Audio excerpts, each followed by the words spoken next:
क्या ये कारण भी है कि अगर एफआईआर की संख्या किसी पार्टिकुलर एसएचओ के क्षेत्राधिकार में अगर बढ़ गई है तो ये इंडिकेटिव है कि एसएचओ प्रभावी तरीके से काम नहीं कर रहे हैं, वहाँ का क्राइम रेट बढ़ गया है, क्या ऐसा है?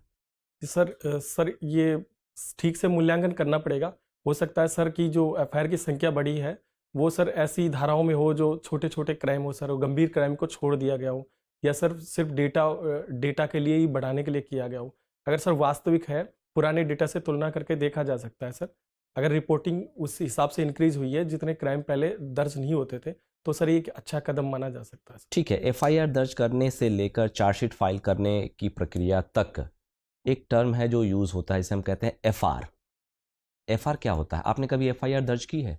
जी सर, मैं सीसीटीएनएस में काम करता हूँ सर। अच्छा, इसमें सर एफआईआर लॉज होती है सर। तो तो एफआर क्या है? FR FIR sir false report होती है। कि सर जैसे कोई एफआईआर होगी, उसके बाद ऐसा प्रमाणित होता है सबूतों के आधार पे कि ये रिपोर्ट सूचना गलत है, अपराध कारित नहीं हुआ है, तो सर वो उसके लिए फ़ॉल्स रिपोर्ट दाखिल की जाती है कोर्ट में सर। ठीक है।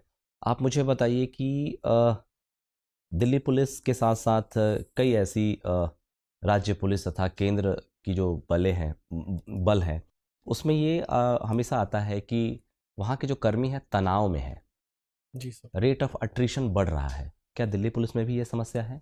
जी सर, ऐसा क्यों बिल्कुल है है? सर। ऐसे सर बीच-बीच में सर सुसाइड होते रहते हैं सर। हुँ, तो सर इसके कुछ वजह मैं बताना चाहूँगा सर। एक तो ड्यूटी के आवर्स लंबे हैं सर।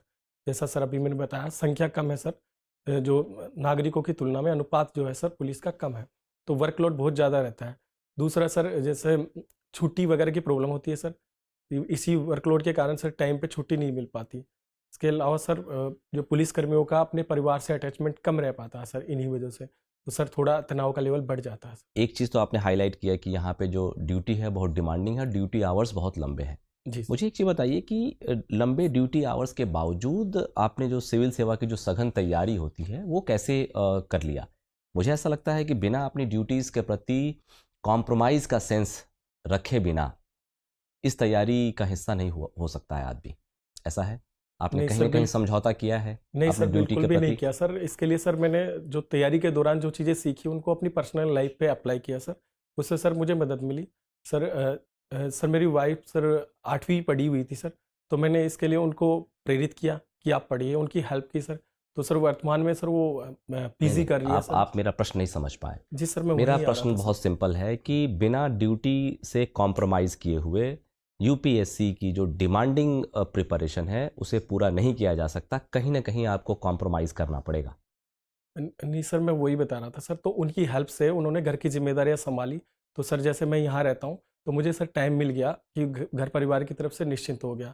दूसरा सर ड्यूटी के बाद जैसे जितने भी घंटे किए, वो ख़त्म करने के बाद फिर मेरे पास टाइम बच गया सर पढ़ने का। तो इस तरीके से सर मैंने मैनेज किया। तो कितने घंटे की ड्यूटी होती है आपकी? सर 8 से लेके 12 घंटे तक होती है सर। ठीक है, फिर 4 घंटे, 5 घंटे पढ़ाई करते हैं? जी सर। और सर एग्ज़ाम जैसे नज़दीक आ जाता है, तो सर मैं छुट्टी ले लेता हूँ।